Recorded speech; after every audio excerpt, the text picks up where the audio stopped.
The sophisticated technology which was developed to make all this possible has been adapted to other processes, part of the self-generating development under free enterprise. And it all stems from an ancient, traditional industry, weaving, that imported a new method for controlling its looms when Japan turned to free trade more than a century ago. Yet, believe it or not, many still maintain today that markets cannot be left to operate freely, that they must be controlled by government. This dockside is in Scotland. A British government, a socialist government, decided that its role was to protect the workers here from competition.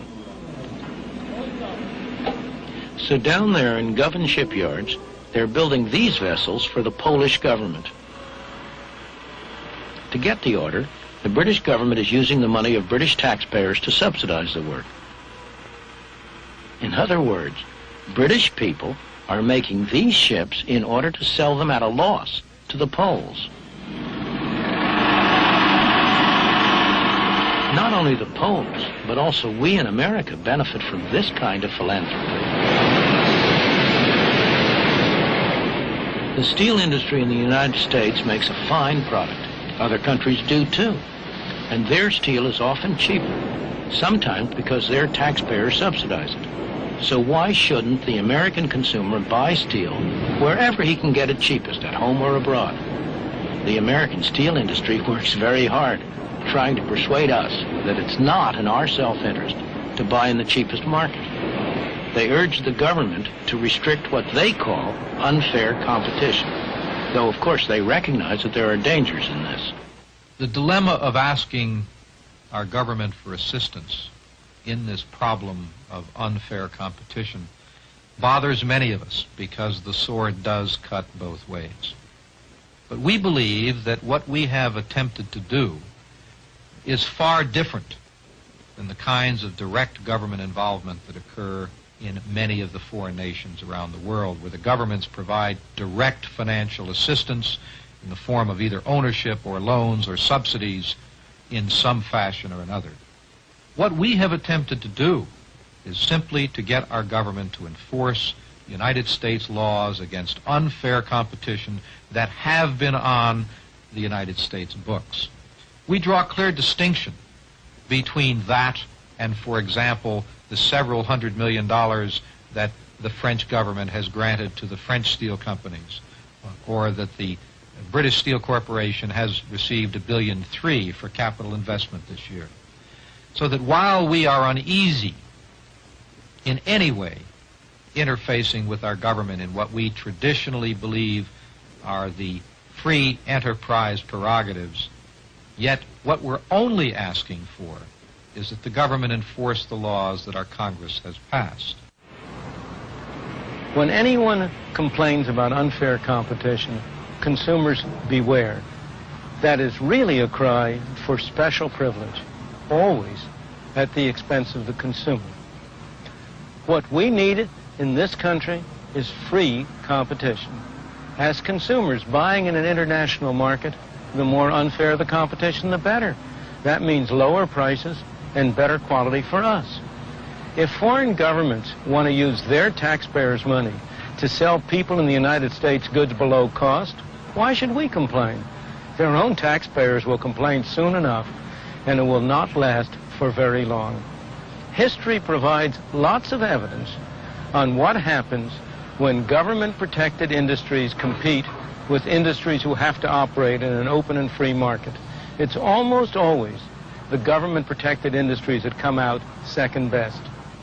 Nothing would promote the long-run health of the steel industry, make it into a more efficient, profitable, and productive industry than for the U.S. government to keep its hands off, neither providing special privileges nor imposing special restraints. And what's true for the steel industry is true for every other industry in the country.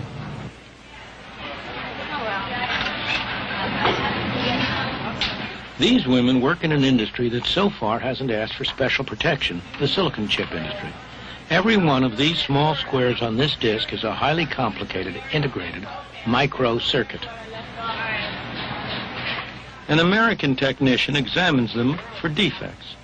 It's highly skilled work, and she's had a lot of training. When she's done her job, the rejects will be separated from the rest, and the good circuits will be packed up and sent halfway round the world to Malaysia. The product of American technological skills returns looking like this. Each microcircuit has been enclosed in ceramic by a Malaysian worker who is highly productive at this sort of work, but the Malaysians are not able to test their products. So back they come here to America to be fed into these machines. American engineers are good at producing sophisticated machines. In an operation that lasts a fraction of a second, these machines can test every circuit, can grade it for quality, and then can sort it into one of 6 different categories of reliability.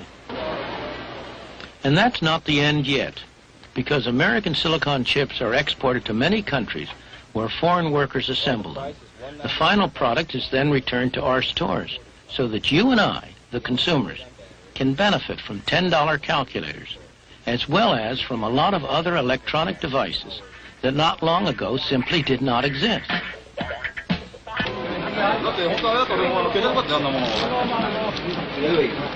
But even when the international market in labor is seen to work to everyone's advantage, people still put up arguments against it.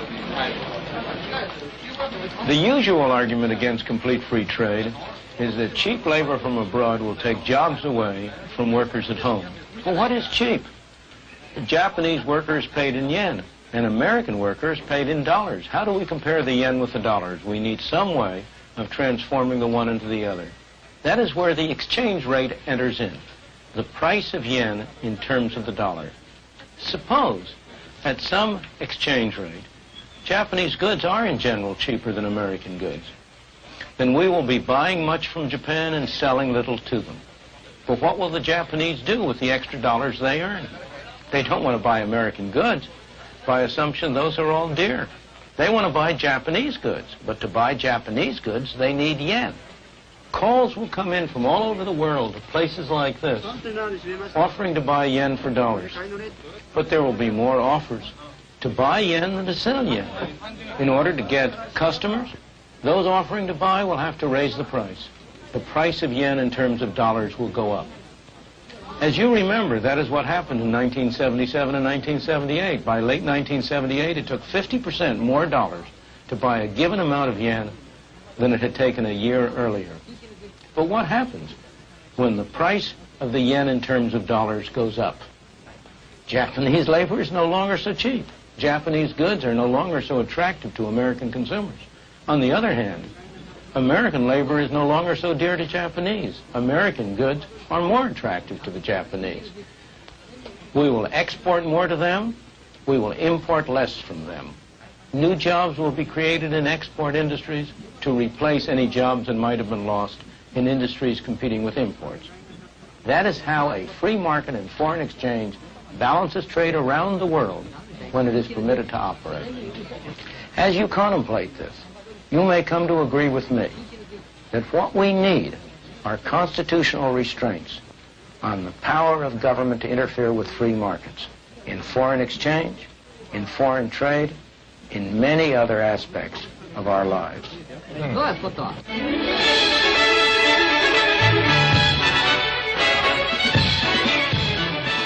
I'm Linda Chavez. Welcome to Free to Choose. Joining Dr. Friedman tonight for discussion of free trade are Michael Walker of the Fraser Institute in Vancouver, British Columbia, and Stephen Cohen of the University of California at Berkeley. Dr. Cohen, is Dr. Friedman right? Should we keep government totally out of it and allow Adam Smith's invisible hand to operate? It's not even a question of right. It's a question of impossible. We've been trying to keep government out of our economy now for several hundred years. Have we? Oh, I think we definitely have. The last 10 years have witnessed the greatest crusade to pull government out of the economy in this country in many, many years. The net result is we have much more of it. This is a way of Alexander Hamilton, in his report on manufacturing, said, get it in. Came out in favor of government involvement. And since then, and tariffs on steel were introduced early in the 19th century because steel was said to be an infant industry. And it was. It was, and it still is.